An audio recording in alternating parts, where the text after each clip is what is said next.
What is going on, guys, and welcome back to another video.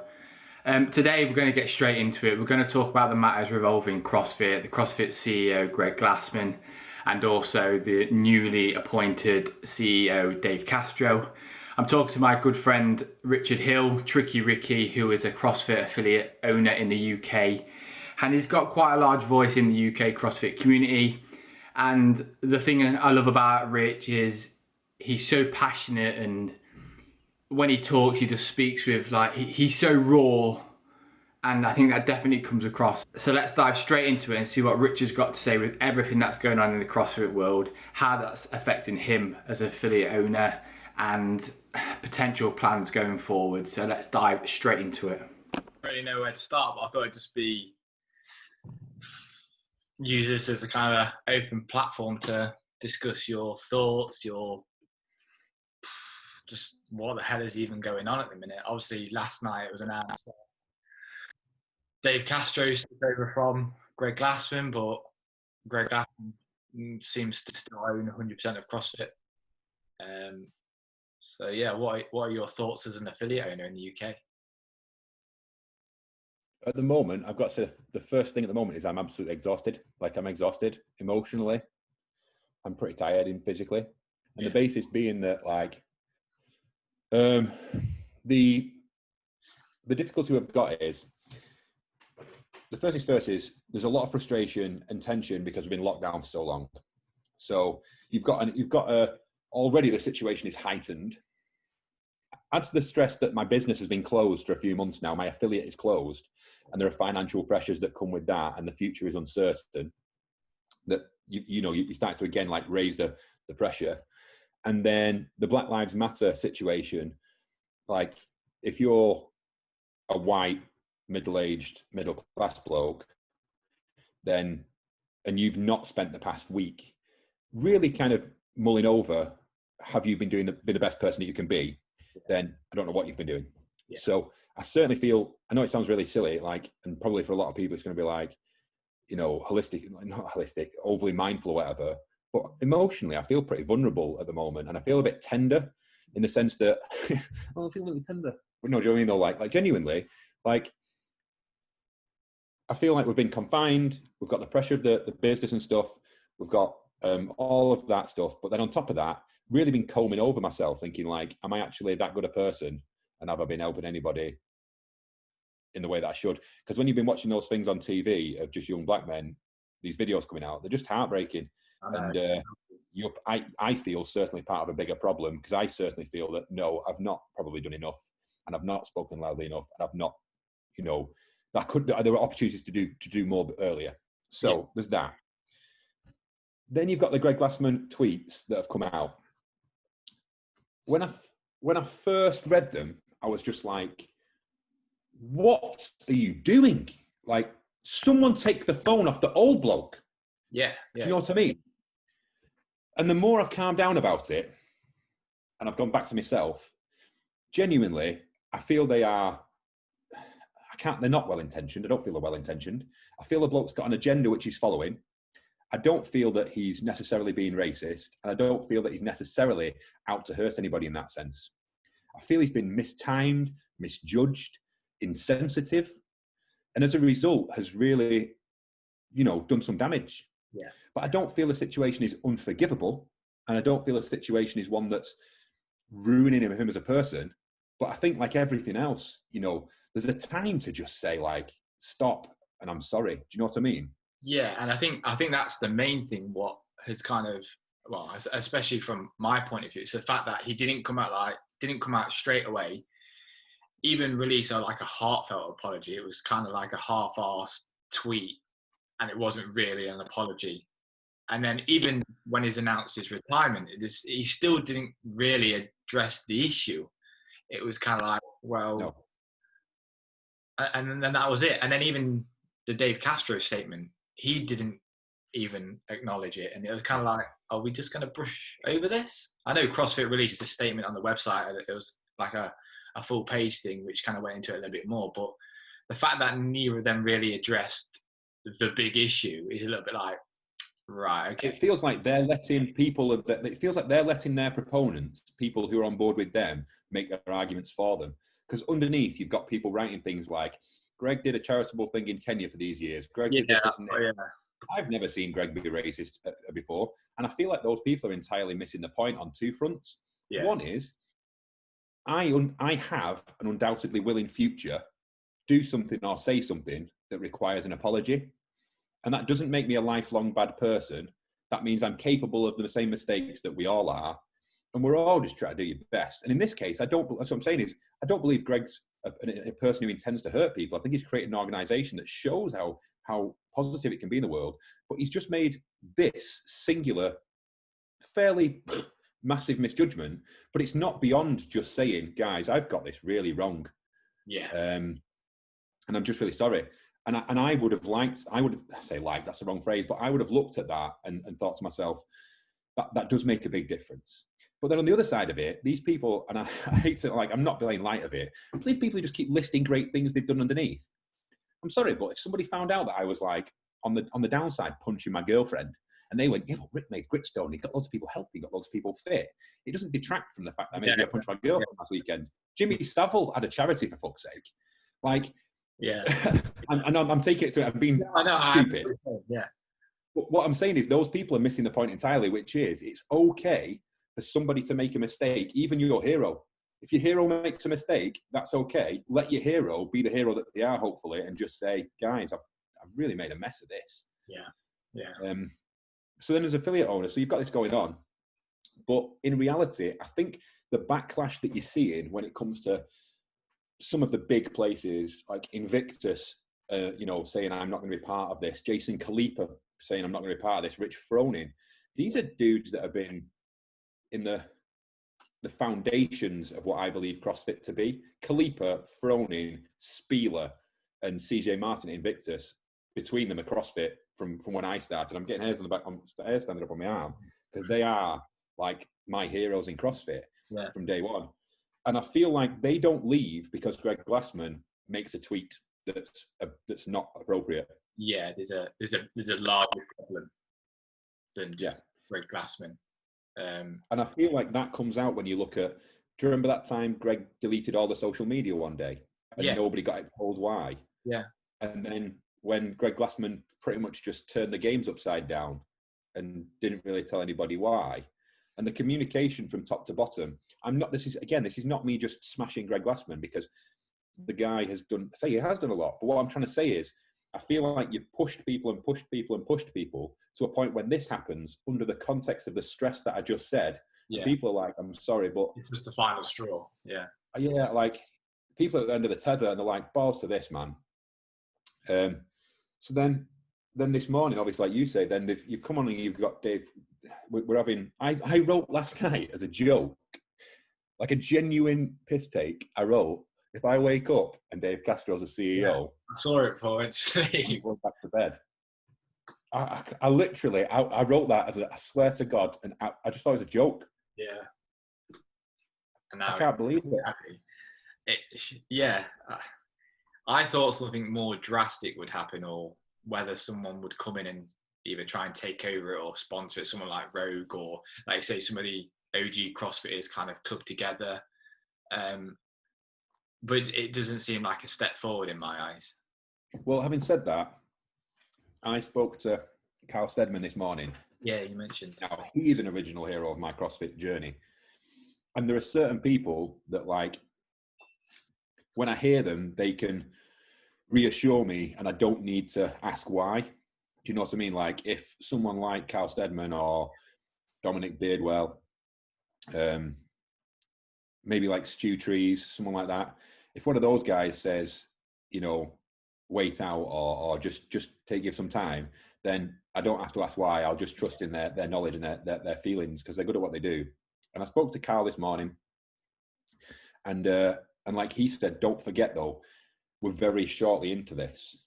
And what they've said straight away is he's going to step down and he's going to step in.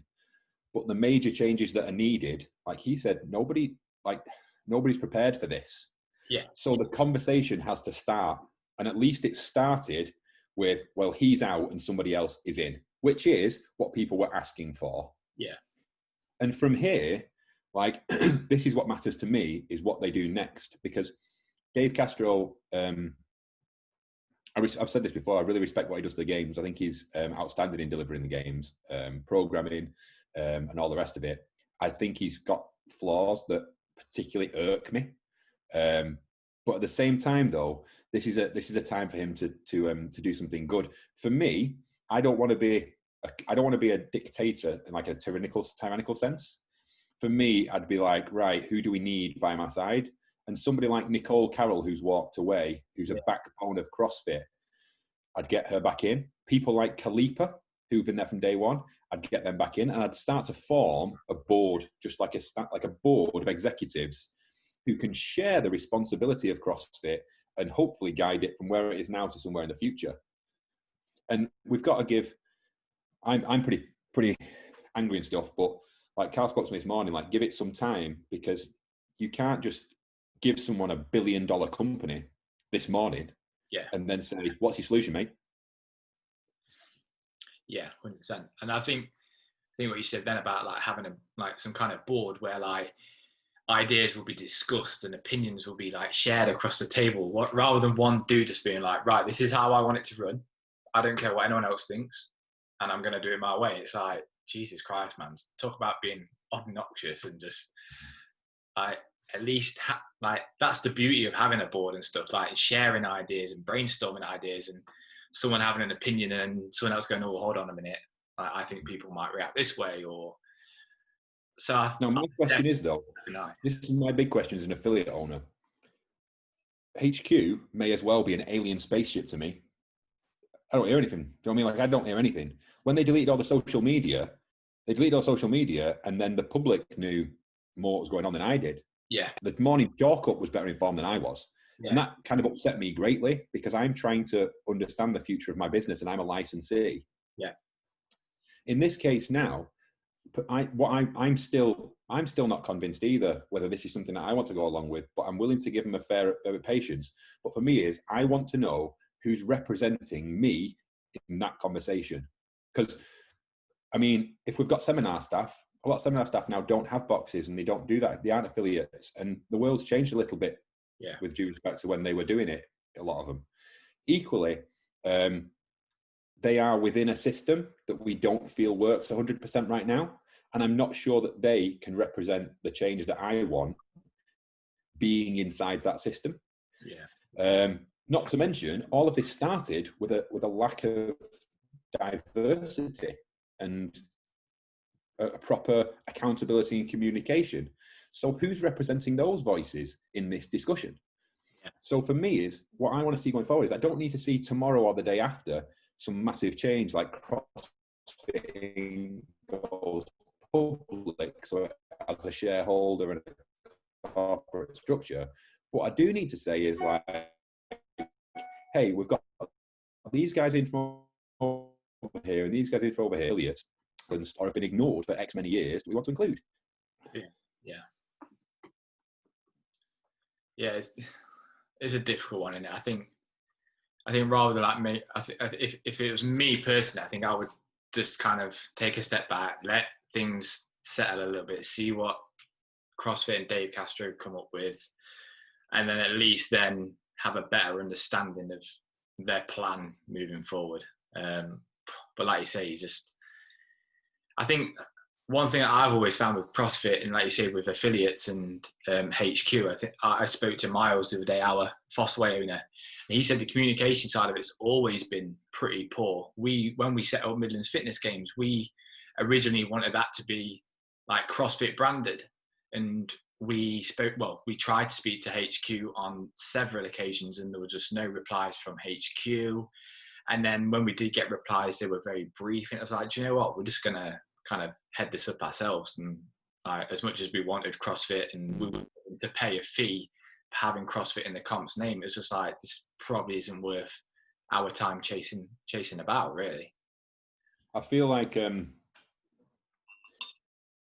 that's a regular interaction. That's a fair representation of the interactions that I've had over the years, and that a lot of people have had over the years, and that's certainly an element for change.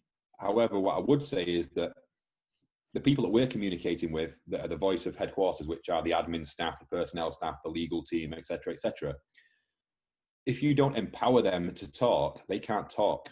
If you don't empower them with information and responsibility, they can't engage with me on any practical level, because all the power is being held at the top, all the decision making is being held at the top. And if they don't delegate that power down fairly, then the legal team can't answer my questions. So what's the point in addressing it? Do you know what I mean? Yeah, very true. Yeah. So I think that comes from a structure that works differently. What I will say about Dave Castro is that he's worked in the military, and I fairly exclusively worked in like military, like in operational headquarters. So the headquarters that direct, like a few thousand troops and aircraft and engineers and all the different things. So I've watched how operational planning comes together when you have to work with the admin and personnel, the intelligence, the operational teams, the plans teams, the engineers, all of the stuff that comes together, legal, media, blah, blah, blah. And I've watched how one boss, one top bloke, one general coordinates all the branches that are required to make something happen. And I feel that reflects a lot in business. And I feel like that's why it's really important now. If Dave Castro can be the CEO, he can be the single head, as long as that I see over the next 2 weeks maybe, that he starts to recruit in from those specific areas, delegate that power and start an open communication, so that those people, again, can begin doing their jobs. And I know that therefore I have a communication in if I have a legal problem, a communication in if I have a problem with training, for example, I have a course issue. And that's really important. So you've got to give people, so Dave Castro's been in that system, so he understands it, and that's what I'd like to see. But we also know that at times he can be just the same egotist that we've seen before. He's made it very much about him for a long period of time. And some people would say, well, I've met him and he's like this. If there was more transparency, maybe my views would be different then.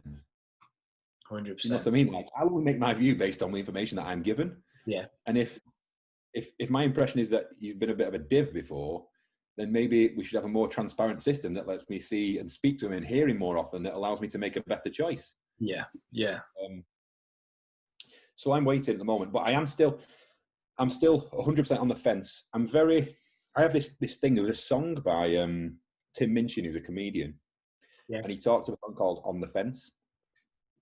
Now, the Black Lives Matter shows that there are times when you have to more vehemently pick a side, and you have to show where your beliefs lie, and that's really important. And maybe I've not done that enough in the past. For example, have I called out racism? Have I been a proponent for opportunity and positive change? And I would say that I've come away from it thinking I'm a good person, but I could have been a better person.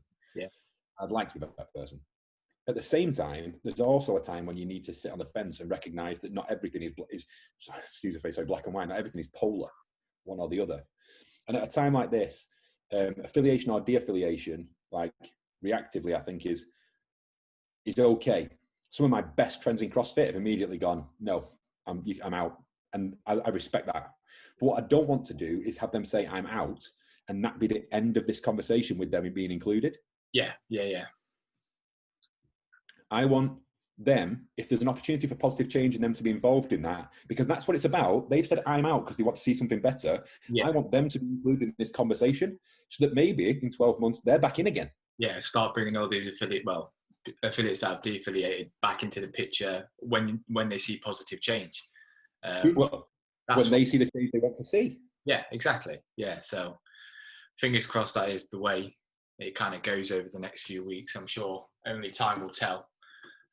What I'd really want to see, though, is I really, really don't want to see is that at the moment, one of the most beautiful things, I think, is that if, say, for example, I've got a member of the box who's traveling down to Bristol, all he has to do is Google Bristol and CrossFit, and he might see 3 locations that are called Bristol CrossFit, CrossFit Bristol, CrossFit Central Bristol, whatever it is, and he can walk into any one of those places, say he comes from Gritstone, and he'll be welcomed like a member of their family. Yeah. Like, I don't want that to stop, man. Well, we've just had a very similar conversation the other day, and Miles was saying how his worry, if he de-affiliates, if someone in the area does want to go to a CrossFit gym and search as CrossFit, his gym all of a sudden won't come up. Like, it's all right for all his existing members and people in Lincoln and Nottingham who who know Fosway, but all of a sudden, if you're trying to get new people on board, and these business models are designed to be kind of constantly moving, like new people are always coming on, people are always leaving. How are these new people all of a sudden going to find Fosway or find Gritstone? It's so much more for me, like even more like fundamental to our culture. Like CrossFit has made my life better for 10 years nearly. Do you know what I mean? Like I feel I'm a genuinely better person because of CrossFit coming to my life. In terms of my friendship groups are better, I'm healthier, I'm happier. My son came out of the simple fact I have a CrossFit box. Some of my best adventures have come from CrossFit. Our relationship has come from the simple fact that we do CrossFit. I think it's an absolute force for good in my life, and that's why I opened a box, because I believe that in doing so, I'm making it a force for good in other people's lives. What I would not like is to unnecessarily dismantle a structure which delivers what I think is real good stuff to people on the basis that we have a lack of patience or a lack of forgiveness or a lack of determination to make something better. Yeah. Because throwing it away doesn't make it better. And this is the point of I think of some of the stuff on the Black Lives Matter thing. Not doing something or inaction isn't as good as taking positive action.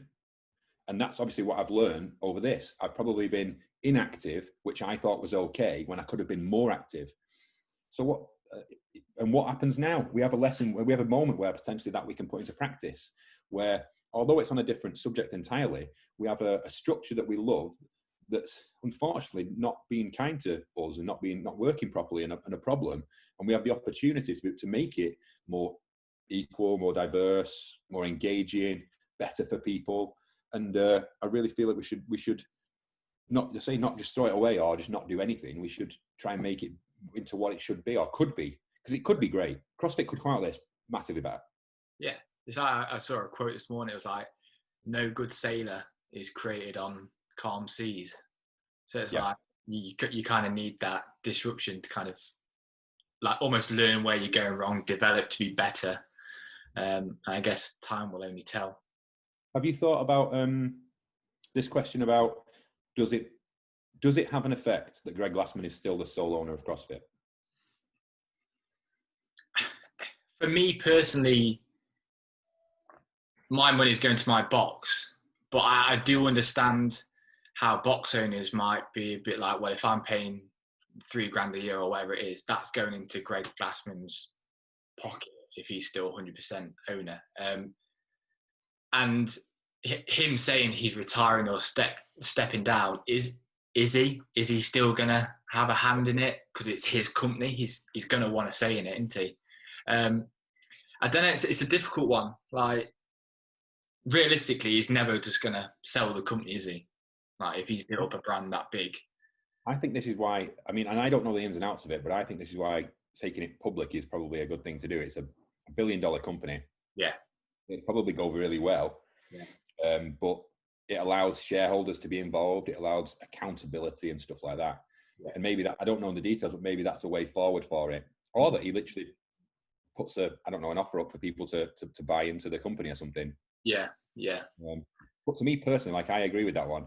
I'm uncomfortable that my affiliation fee is supporting him in this moment. Yeah. What I need to ask myself though is that,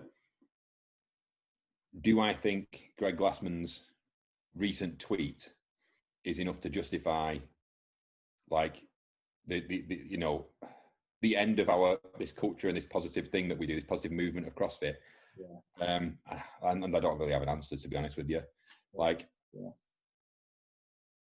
But to be honest, this is one of those moments where like I'm making my own mind up in certain areas, but in some of them, frankly, I just feel a bit bamboozled, like emotionally and like, I don't know, I can't process a lot of it. Yeah. So I think that's okay. It's okay. I think a lot of people are in a similar boat. It's kind of like we have to allow the dust to settle a little bit before we can make a clear judgment on certain aspects of it. So it's perfectly normal. We just need a collective conversation. I need a handful of really good box owners to just keep talking, so that through it, do you know, when you have thoughts, but you haven't really put them together. And then somebody says exactly what you're feeling. Yeah. You need those conversations to keep going until somebody says something and you're like, that's it. That's how I feel. Yeah. So today, actually, at 3 p.m., we've got an affiliate owners Zoom call with, by the looks of it, 150, 200 affiliate owners. And I've submitted several questions to that. Cool. The first question is, how does if we've changed one unaccountable CEO for another, how does things change? The second question is, how does this restructuring positively affect diversity, as this is where the issue started? The third question is on communication, and how are they going to consistently and reliably message to the affiliate owners and the public to reassure us?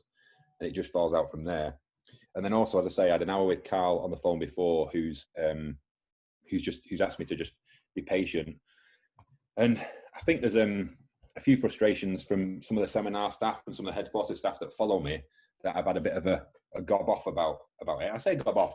I feel like I'm just making some light jokes and a few digs here with the, Castro, Spider-Man. I enjoyed that one. Yeah. But if I feel like I don't have a voice through the proper channels, I'll say what I want to say the way I can say it. Yeah, exactly. And that's the beauty of your page and you as a person as well. You will say what's on your mind, and there's nothing wrong with that. You're just voicing your opinion. If people don't like it, well, like I said, my opinion has helped CrossFit for a very, very long time. My opinion's got a lot of people doing CrossFit over the years. I feel like it's also okay, therefore, to just be, I don't think that's critical. I think that's me just saying it as I see it, which is, I don't see how, same as you were saying, I don't initially see how Glassman to Castro is a huge change, and that my feeling is I need to see a little bit more than that. Yeah. And all I'm doing is say the same truth as when I see the games do something savage, and I put up, this has been unbelievable. I'm so impressed. What a phenomenal experience that was. Yeah. What really upset me, and I say this is a really specific point, how the Glassman tweet and all that kind of fell out of it, the lack of accountability or responsibility for those comments has affected just one or two people. Shrunky was like, I do not feel I can go to the games on the basis that he wouldn't feel welcome there. He's like, if that's the way you feel about these things, then I'm not welcome. That really upset me. I don't know Dave very well, but essentially that is literally what we're talking about. That man's views has now prevented this guy from realizing a dream that he's worked for. Yeah. And it made me furious. Yeah.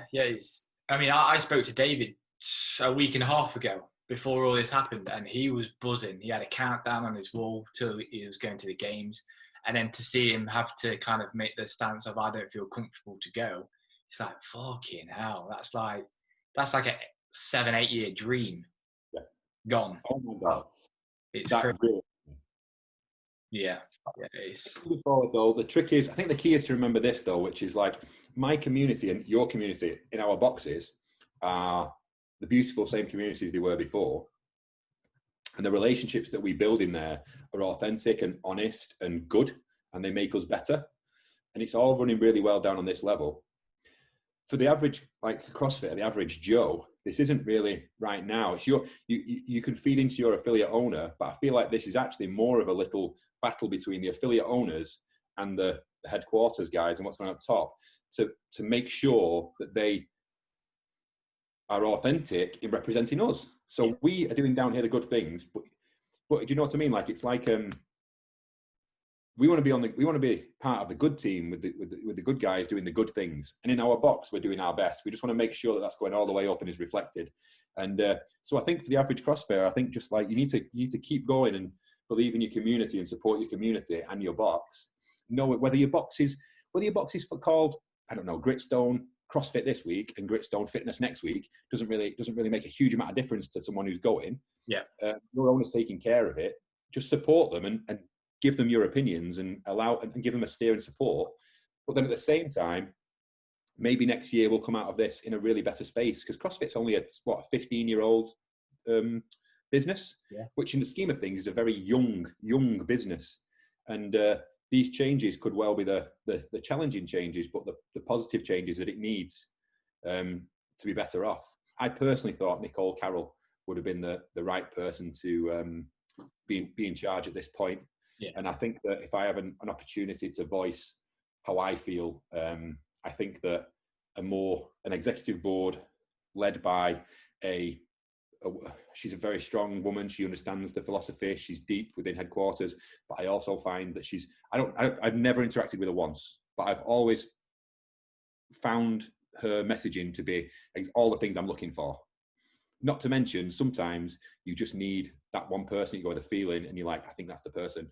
Yeah. You know? Yeah. And the fact that she resigned over it, I thought showed some real integrity, courage and backbone.